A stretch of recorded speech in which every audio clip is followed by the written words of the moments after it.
Hi, it's Fies Tarot. Hello, collective. So, this is your love reading. This is timeless po, ha? Okay, so, syempre, before tayo mag-start, kung hindi ka pa nakakapag-subscribe, please do subscribe and hit the notification bell para lagi po tayo maging updated sa mga mangyayari pa lang. And, syempre, po, kung may tanong pagdating sa private reading, just message me. Okay, sa akin pong FB page for more info. Ganun rin po pagdating kay Perception of Light. Okay, so ito po yung kanyang FB page. So yeah, don't forget to follow. And syempre, kung may tanong po pagdating kay Kuya Ding si yung mga gusto magpagamot, yan, physical, spiritual, yung may mga nakakaramdam na parang sila'y kinukulam or may mga sanib-sanib dyan. Okay, message lang po kayo sa akin and then ibibigay ko po yung details ni Kuya Ding si. Okay? And yeah, pagdating naman sa ating mga protection, oo. Protection, evil eye protection, okay, the evil eye, oo. So, ito po ang ating all-in-one evil eye bracelet. This is unisex, available in red and black strings. So, meron siyang initial, okay? So, ito po ay made to order dahil inilalagay po, no, yung name or yung initial ng name ng magmamay-ari. Okay? This is adjustable po, no? And, yeah, ito naman ang ating evil eye ring. Adjustable, non-tarnish, and hypoallergenic. Okay? So, ito naman yung isa nating design ng evil eye bracelet. So, ang pagkakatulad nila is kung anong meron, kung anong laman nito, meron din siya. And this is unisex. Okay? So, pareho silang unisex. So, ito naman ang kaibahan lang is garterize. Okay? So, next. Ito naman ang ating evil eye necklace na madalas ipinangre-regalo. Oo. Okay. So, ito siya. Non-tarnish. Okay? Meron siyang extenders. Ito siya. And hypoallergenic. Okay? So, yan po ha. For protection. Overall protection. Okay? So, sa pera, sa health mo, sa love, ganyan, sa iyong, ano pa ba, sa healing, yan, meron din siya sa healing, okay, kaya po, lima to, okay, so, ito, sa healing, sa love, sa health, okay, this is, protection sa mga nagsasabi ng mga kanigahan sa'yo, yan. Ito naman ay patungkol sa pera. Okay, yung green. So, yun po ha. So, lahat-lahat ng ating items, pare-pareho silang may ganon. Okay, so pagdating naman sa grantor, message lang po kay admin sa akin pong FB page para malaman natin kung may available pa po. Okay? Hindi ko po kasi alam kung ano na ang bilang ng ating the grantor. Okay. So, collectives. Ang tanong, who is the person on your mind? Okay. The person on your mind, collective, anong meron? The Queen of Wands, reversed. The Justice. Ang nasa isip mo, itong taong to is your kabit. And alam niya, nakabit siya. Yes. Specific po yan ha. Okay? Yes, specific yon. Ang iba pang nakukuha kong energy dito is, pwede maging vice versa yun actually. Pwedeng ikaw ang third party. Okay? So, ang nakuha ko rito, itong taong ito, hindi siya nagiging patas sa'yo. Yes, hindi siya nagiging patas. Wala kang boses. Wala kang boses pagdating sa kanya. Okay? So, pwedeng vice versa. Pwedeng siya yung ganun pagdating sa'yo. Okay. So, ano bang situation meron? Ito yung tanggap na lang ng tanggap eh. Kasi parang wala siyang kakayahan na humindi, na tumanggi, mga ganun. Okay. Pwedeng vice versa. Okay. So, ano bang sitwasyon? The King of Swords. So, merong nakakapangyari, no? Okay, yeah. See? Control. Andyan yung manipulation. Okay? So, itong taong ito, sa sitwasyon po, no? Meron ditong sabihin nating walang kalinawan. Parang sunod lang ng sunod yung isa dito. Yes. Pwedeng ikaw, collectives. Ang sunod lang ng sunod sa kanya. Sa sitwasyon. Okay? Kahit hindi na maganda ang sitwasyon nyo, sunod ka pa rin ng sunod. Gusto mo lang naman is magkaroon ng patas, no, or pantay sa inyong dalawa. Equality, like, kung anong tama, like that. Okay? Ang lakas ng aqua dito. Aquarius placements. Pwede ding Libra. Malakas ang air sign. Some of them, they're too detached and cold. Pwedeng hindi sinasabi yun, dapat mong malaman. Okay? Because some of them, they're, yun yung act nila, no? Kung paano magiging safe sa situation.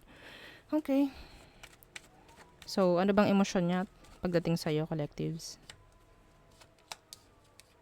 The Three of Swords in reverse. And the Wheel of Fortune.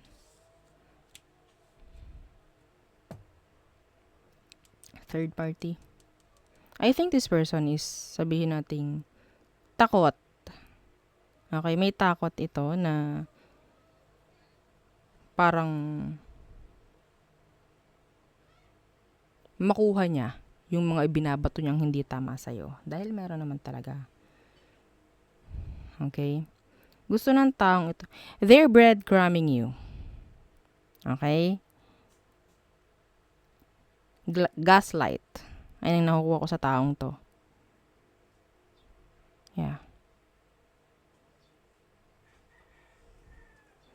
They will try to act na parang walang nangyayaring masama, na parang wala siyang ginagawang masama. Everything is under control. Pero sa totoo lang, mayroon ditong kailangang tapusin. Or kailangang bigyan ng linaw. Gusto nito na walang mangyayaring gulo sa inyong dalawa. Kasi, umiiwas talaga to sa mas malaki pang gulo. I don't know why. Kung ano man to. Yeah.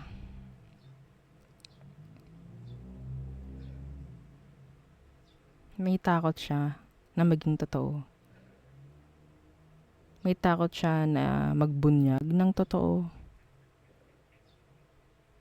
Kaya, sabihin nating mamani-obrahin niya yung sitwasyon. Yung iba sa inyo, pinapaasa kayo nito, ha? Yung iba sa inyo, hindi nyo alam na third party ka. Pwedeng vice versa. What's their next action, collectives? Death in reversed. A repeat. Yeah, and the King of Coins. Repeat sa pamamagitan ng pagbibigay ng kung ano-ano. Like breadcrumb. Yeah, the Eight of Coins in reverse. Hindi naman siya totally magbibigay actually. Lahat-lahat. Basta may masabing may binigay, may ginawa, okay na yun eh. Yun na yung parang sabihin nating magiging sagot sa mga confusion mo pagdating sa sitwasyon ninyo. Pero, it's not enough. Pakiramdam mo, hindi enough yun. Okay? Anong kailangan mong gawin, if ever? Yun na lang. Anong kailangan mong gawin sa ganitong sitwasyon?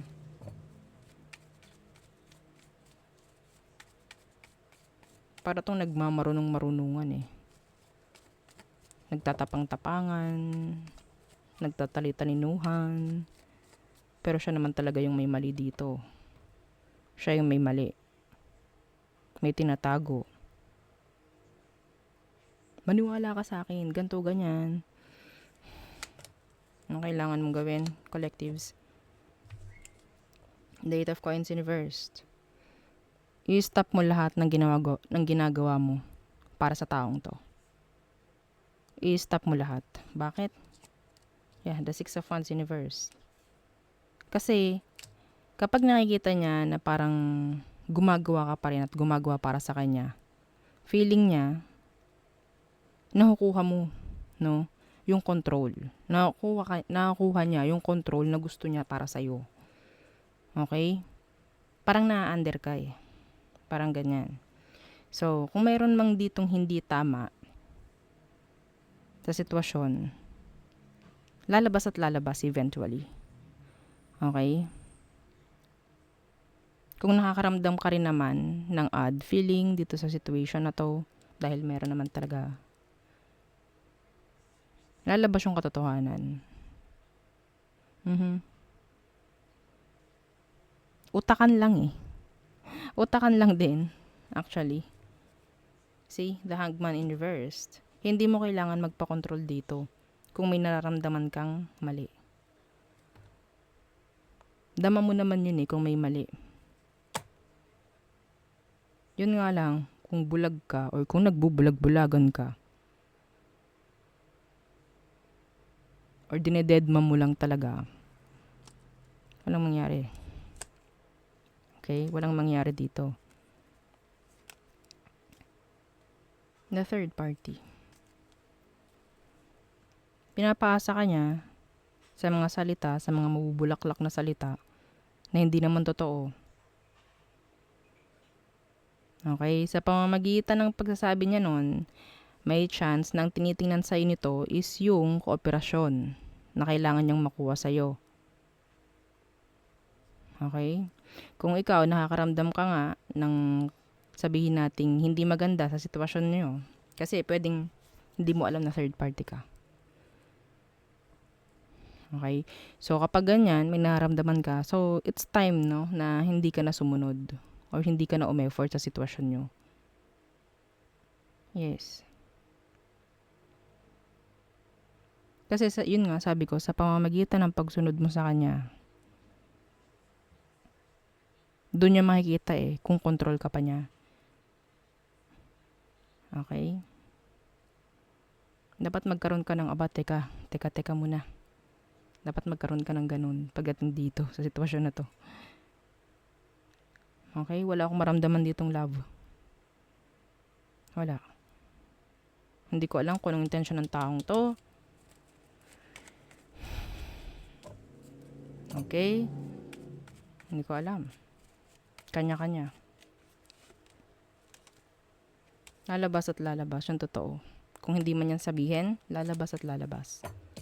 Kung magba-back out ka, kung maglalaylo ka, kung hindi ka magpapakontrol sa kanya, lalabas yun lahat.